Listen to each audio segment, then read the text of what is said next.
कीड़ी प्रबंधन एक ऐसी फसल है जो पौधा से ज्यादा लाभ देती है। तना वेदक कब आता है? आपको बिल्कुल क्लियर होना चाहिए, जब तना बनने लगे तब आता है। अब तना बनता कब है?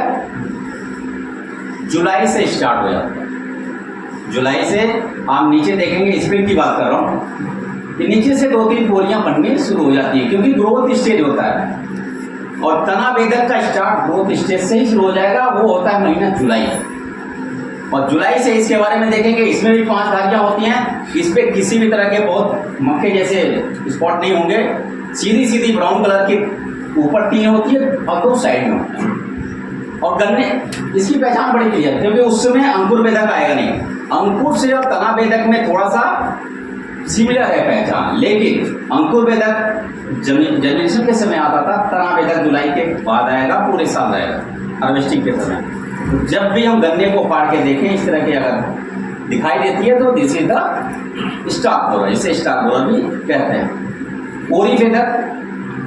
पोरी वेदक भी उसी समय आएगा जब गन्ने में पोरियां बनने शुरू हो जाएंगी, और इसका भी महीना होता है जुलाई।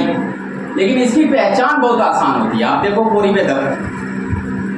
पोरी वेदक के ऊपर मक्के के समान के 4 तरह के आप देखें दाने होंगे, दिखाई देंगे, 2 बड़े और 2 छोटे। ये बहुत ही आसान पहचान है। जैसे ही फाड़ के देखोगे, पोरी वेदक का अटैक अपने क्षेत्र में बहुत ज्यादा हो रहा है। 13,235 आप देखें, 13,235 में या 15,023 में अन्य गन्ना किस्मों में पोरी वेदक का इस साल अटैक काफी मैंने देखा था शाहजहांपुर में। इसलिए पोरी वेदक से भी हमें बचाव करने की जरूरत है और उसकी पहचान करने की जरूरत है। इसके अलावा जड़ वेदक, पिछले साल जड़ वेदक का अटैक बहुत ज्यादा था, और जड़ वेदक की 4 साइकिल पूरे साल चलती है, और ये भी कम खतरनाक नहीं है। और ये आता कब है? क्योंकि जड़ तो शुरू से लास्ट तक गन्ने में रहता है। मेरी बात आप समझना, जैसे ही गन्ना जमा और 1 महीने के बाद उसकी मूल जड़ें विकसित हो गई, उसी समय जड़ वेदक शुरू हो जाएगा।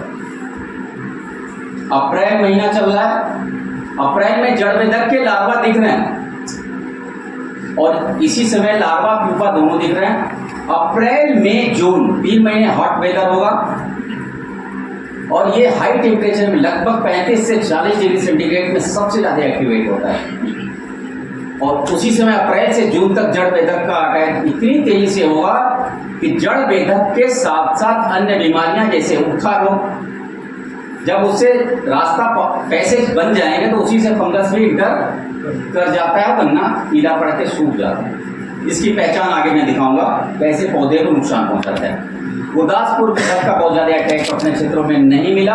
आज से कम 7-8 साल पहले मुझे गोला में दिखाई दिया था, अभी इधर नहीं दिखाई दिया गुरदासपुर वेदक का। इसी तरह प्लासी वेदक का भी अटैक हम इधर ज्यादा नहीं है। सबसे ज्यादा नॉर्थ हमारे पूर्वी उत्तर प्रदेश और बिहार में इसका अटैक ज्यादा है, क्योंकि ये प्लासी एक बिहार में, बंगाल में जगह है, वहां से ये विकसित होकर आया था। इसका अटैक बिहार में ज्यादा होता है। लेकिन आज से हम 4 से 5 साल पहले जब मुरादाबाद में सर्वे किया था, वहां पे प्लासी वेदक का अटैक दिखाई दिया था।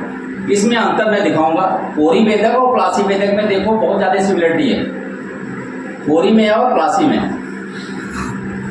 दोनों में मक्के के जैसे हैं। पोरी वेदक में आगे मैं दिखाऊंगा कि एक सफेद रंग का कट का निशान होता है, उसमें नहीं होता। यही एक बेसिक अंतर है। ये तो रही बोरर की बात।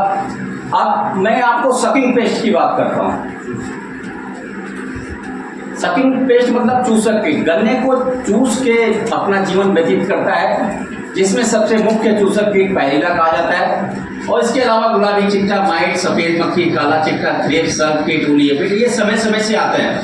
अभी पायरिला का पूरे साल ये अपने खेतों में दिखाई देगा, पूरे साल पायरिला रहता है, और लगभग 4 से 5 साल में इसकी साइकिल आती है। और ये 4 से 5 साल की साइकिल इस समय दिख रहा है, और पूरे यूपी में पायरिला का अटैक बहुत तेजी से बढ़ रहा है। अब अलग अलग इसमें भी टाइम स्केल आप लोग ध्यान रखना, टाइम स्केल हो सकता है किताब मिला उसमें ना लिखा हो, लेकिन मेरी बात जरूर ध्यान रखना। जरूरत पड़ेगा फोन कॉल हमने लिखवा दिया था, टेलीफोन से जरूर पूछ लेना।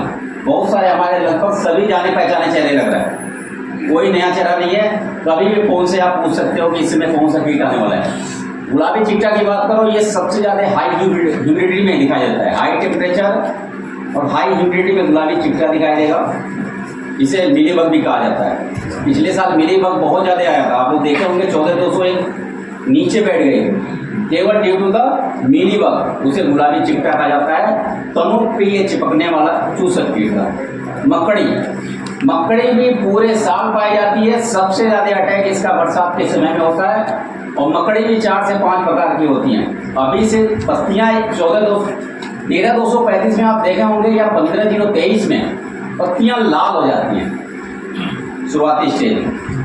ये लाल इसलिए हो जाती हैं, उसमें रेड माइट लग जाता है। रेड माइट लाल मकड़ी लगती है। मकड़ी भी 3 से 4 प्रकार की होती हैं।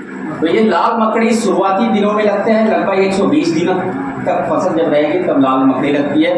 उसके बाद ये मकड़ी जो दिखाई दे रही है ये बाद में बरसात के समय में लगती है। सफ़ेद मक्खी हमेशा ध्यान में रखना, जहां पानी का ठहराव होगा,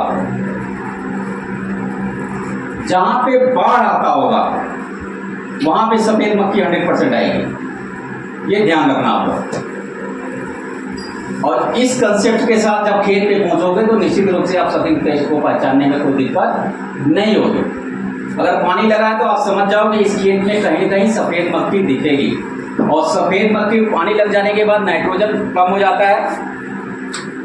अच्छा देखिए, नाइट्रोजन की कमी की वजह से भी ये सफ़ेद मक्खी व्हाइट ग्रब लगता है। काला चिट्टा ये नहीं चलता है। काला चिट्टा, ठीक है, काला चिट्टा जो है हाई टेम्परेचर में आता है। ये सही चल नहीं रहा है। काला चिट्टा हमेशा करेगा, जून के बाद नहीं करता। सबसे ज़्यादा रेडून में करता है। थ्रिप्स सबसे ज़्यादा मई और जून में करता है हाई टेम्परेचर में। इसके लक्षण मैं आगे दिखाऊंगा।